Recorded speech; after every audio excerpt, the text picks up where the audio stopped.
ہم نے اللہ سے نہیں کہا کہ ہمیں پیدا کرو پھر ہم اللہ کا شکر کیوں ادا کریں. بالکل یہی سوال میں نے غامدی صاحب سے بھی کیا تھا, انہوں نے اس کا جواب دیا, اور پھر اس میں میں نے کچھ ویلیو ایڈیشن بھی کی تھی.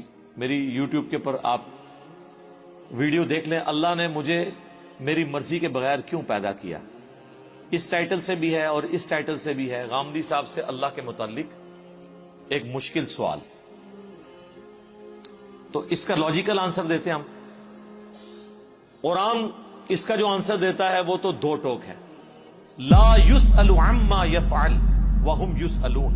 اللہ کو کوئی پوچھ نہیں سکتا کہ اللہ نے یہ کام کیوں کیا, وہ ہر ایک کو پوچھ سکتے ہیں کیونکہ وہ کریٹر ہے. اللہ نے تو اس سوال کو بین کیا ہے. اس کا جواب یہی ہے کہ جو اللہ کی مرضی.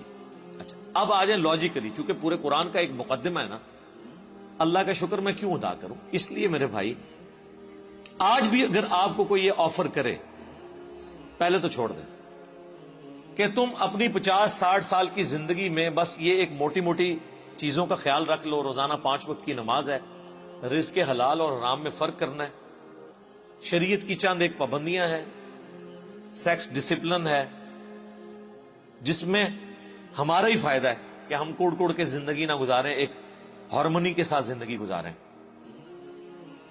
تو پھر ہمیشہ کی زندگی تمہیں دوں گا جس میں تمہیں موت نہیں آئے گی, کوئی پریشانی نہیں آئے گی, کوئی بڑھاپا نہیں آئے گا, اور تمہاری مرضی کی زندگی ہوگی. یہاں تو تم 5 مرلے کے پلاٹ کی خاطر ذلیل ہوتے ہو, اور وہاں پہ سب سے آخر میں جو دوزخ سے نکال کے جنت میں جانے والا جنتی ہے, بخاری مسلم میں آیا, اسے بھی اس پلانٹ ارتھ سے 10 گنا بڑی جنت دی جائے گی.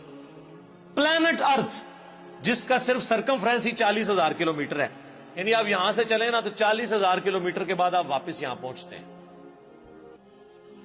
اس سے 10 گنا بڑی جنت سب سے چھوٹے جنتی کو ملے گی جس نے آخر میں جنت میں داخل ہونا ہے اپنا لاکھوں سال کا عذاب بھگت کے, اور جس نے بغیر حساب و کتاب کے جنت میں جانا ہے, یا جس کی نیکیاں اس کے گناہوں پر حاوی ہوں گی, اس نے جانا ہے, اس کی تو جنت کا کوئی امیجن نہیں. تو میرا خیال ہے دنیا میں کوئی انسان نہیں جو یہ آفر قبول نہ کرے, کیونکہ انسان کی دل میں جو اللہ نے شہوات کی اٹریکشن اور محبت رکھ دی ہے, وہ اس کی متقاضی ہے کہ وہ اپنی اس ٹیسٹ کو ختم نہیں کرنا چاہتا. کس کی خواہش ہے کہ وہ اچھا کھانا نہ کھائے اور ہمیشہ کھاتا رہے مرتے دم تک؟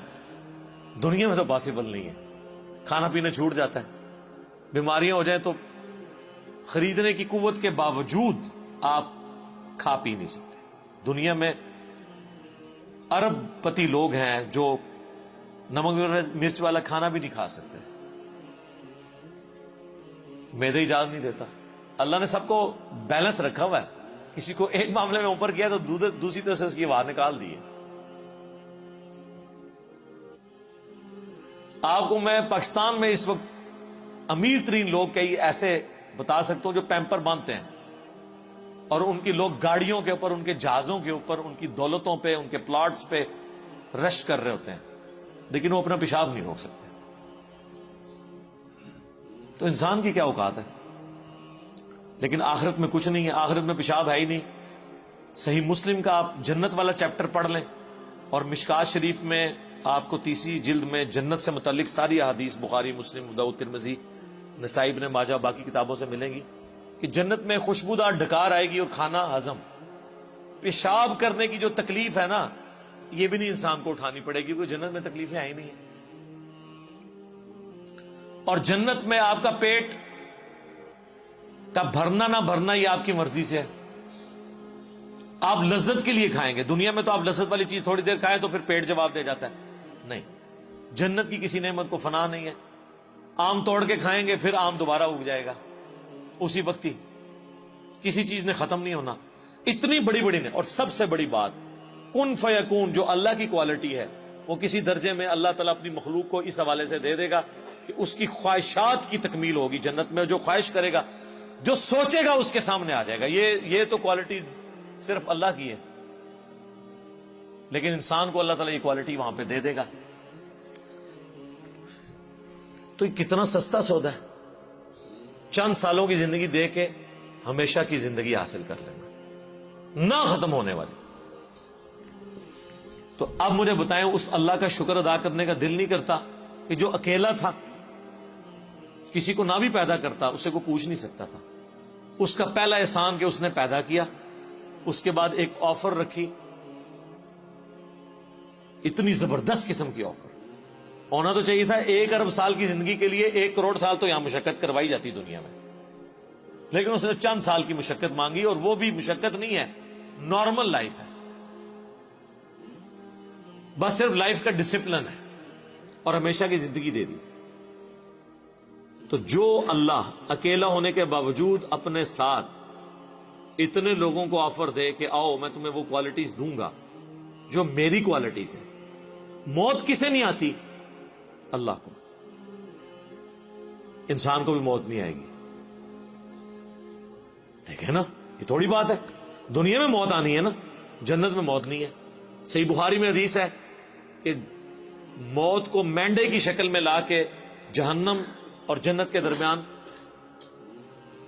ذبح کر دیا جائے گا, اور ندا کی جائے گی جنتیوں مبارک ہو, آج کے بعد تمہیں کبھی موت نہیں آئے گی, بے فکر ہو کے زندگی گزارو.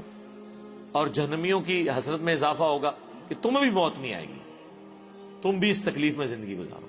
اللہم لا تجعلنا منہم, اللہم اجرنا من النار, ربنا اصرف عنا عذاب جہنم ان عذابها کان غراما. آمین.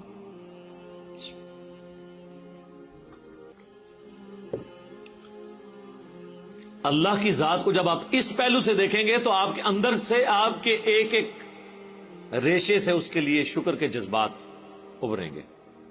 ہم تو اپنے ساتھ اپنی اس دولت میں جو اللہ نے ہمیں دیا کسی کو شریک کرنے کے لیے تیار نہیں ہے, اور اللہ تعالی اپنی خدائی صفات کے اندر آپ کو آپشن دے رہا ہے کہ آپ کو بھی موت نہیں آئے گی, آپ کو بھی ہر وہ چیز ملے گی جس کی آپ خواہش کریں گے, جو آپ خواہش کریں گے وہ آپ کو ملے گا.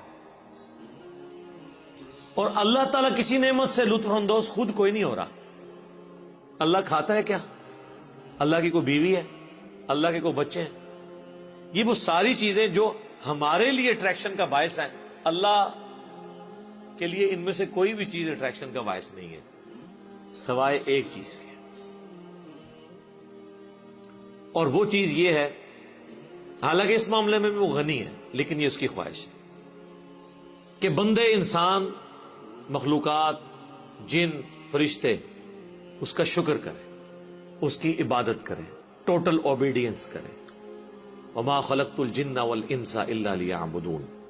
ہم نے جن اور انسانوں کو فقط اس لیے پیدا کیا کہ وہ ہماری عبادت کریں, ہمیں مانے نہیں, صرف عبادت کریں, اور عبادت کہتے ہیں ٹوٹل اوبیڈینس.